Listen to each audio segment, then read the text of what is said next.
নমস্কার, কেমন আছেন সবাই? আশা করছি সবাই ভালো আছেন। চলে এলাম লাইভ বাই দ্য ওয়ের আবার নতুন একটা ব্লগ নিয়ে।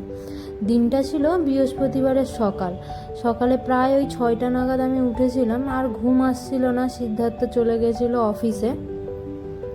অফিসে রেডি হয়ে চলে যাওয়ার পর আমি নিজের সকালবেলা ঘুম থেকে উঠে ফ্রেশ হয়ে টিফিন করে নিয়েছিলাম। তারপরে বাড়িতে সেরকম কিছু কাজ ছিল না। এই আগের দিন যেহেতু আমরা ডিমার্ট গেছিলাম বাজার করতে, যেটা আপনাদের সাথে শেয়ার করেছিলাম, তো সেই জিনিসপত্রগুলোই এখানে রয়েছে। আগের দিন রাতে যেহেতু গুছানো হয়নি, তাই আজকের সকালবেলা লেগে পড়েছিলাম। যেহেতু আর সকালবেলা সিদ্ধার্থ চলে যাওয়ার পর সেরকমভাবে আমি আর রেস্ট নিইনি, তাই আর ঘুম পাচ্ছিল না বলে উঠে পড়ে লেগেছিলাম যে এই জিনিসপত্রগুলো গুছানোর জন্য। তার মধ্যে রান্নাঘরের ওই জিনিসপত্রগুলো খুবই অগোছালো হয়ে পড়ে রয়েছে।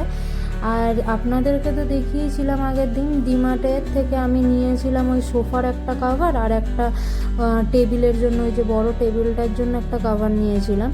তো দুটোকে পাতবো বলে তাই জন্য আমি একটু গুছিয়ে নিচ্ছিলাম। প্রথমে তো রান্নাঘরটাকে ভালো করে গুছিয়ে নিলাম। এই যে, আর অনেকগুলো কৌটো এনেছিলাম। কৌটোগুলো বেশ এখানে ভালোই কম দাম, 4টে করে কৌটো ওই 87 টাকা করে নিয়েছে, কোনোটা 59 টাকা করে নিয়েছে, এরকম দাম নিয়েছে।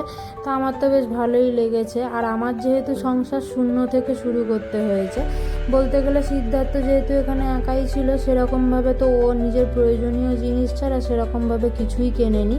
আর তার সঙ্গে আগের দিন বলেছিলাম, মনে আছে, ওই যে স্টোরেজ করার জন্য একটা বাস্কেট কিনেছিলাম, ওই যে ওটাই দেখতে পেলেন ওটা। আর এই যে আমি কিনেছিলাম যে এখানে টেবিলের জন্য একটা কভার কিনেছিলাম, এই যে এটাই দেখুন তো, দেখে কেমন লাগছে আমাকে জানাবেন কিন্তু। তার সঙ্গে কিনেছিলাম সোফার জন্য একটা কভার, ওটাও পেতে দিয়েছি। তারপর রান্নাঘর পরিষ্কার করে খাওয়া দাওয়া করে স্নান করে বিকেলের জন্য, রাতের জন্য আর কি, ডিনারের রান্নাবান্না শুরু করে দিয়েছিলাম। যেহেতু একটু রাতের বেলা বেরোনোর ইচ্ছা আছে।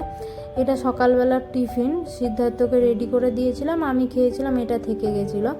আর আমি এখানে রান্নাবান্না শুরু করে দিয়েছিলাম। বিকেলবেলাটা একটু রান্নাবান্না করে নিচ্ছিলাম তাড়াতাড়ি, এই কারণেই যাতে বিকেলবেলা আমি সিদ্ধার্থ এলেই তারপরে বেরোবো, একটু বেরোনোর ইচ্ছা আছে।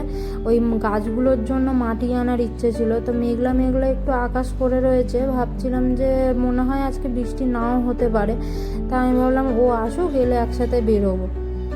তা বাইরের ওয়েদারটা দেখুন, মোটামুটি বেশ ভালোই রয়েছে। একটু আগে বৃষ্টি হয়েছে, কিন্তু সেরকমটা মনে হচ্ছে না যে আর বৃষ্টি হবে বলে। দেখা যাক, যদি বৃষ্টি না হয় তো তাহলে বাইরে বেরোবো। তো কথা মতো রান্নাবান্না করে নিয়েছি তাড়াতাড়ি, যাতে বিকেলবেলা দেরি হয়ে যায় যদি বাইরে থেকে আসতে। তাই জন্য আমি আগে থাকতেই রান্নাবান্নাটা করে নিয়েছিলাম। তা করে নিয়ে ও এলো, এসে বাইরে আমরা দুজন মিলে একসাথে বেরিয়েছিলাম।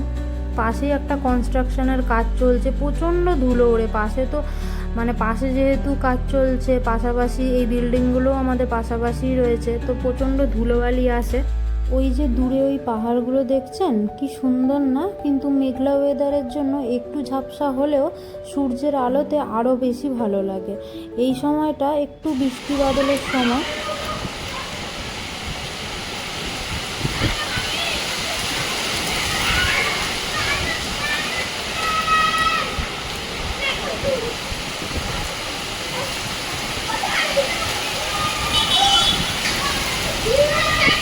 দেখছেন বাইরে কি পরিমাণ বৃষ্টি হচ্ছে। আমরা তো সন্ধেবেলা বেরিয়ে পড়েছিলাম, যখন বেরিয়েছিলাম তখন সে পরিমাণ বৃষ্টি হচ্ছিল না। বৃষ্টি কেন, কিছুই হচ্ছিল না, কিন্তু মাঝ রাস্তা অবধিও আসেনি, তার মধ্যেই কি পরিমাণ ঝড় বৃষ্টি হঠাৎ শুরু হয়ে গেল।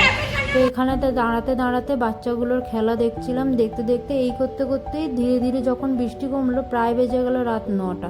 বাড়ি চলে গেলাম।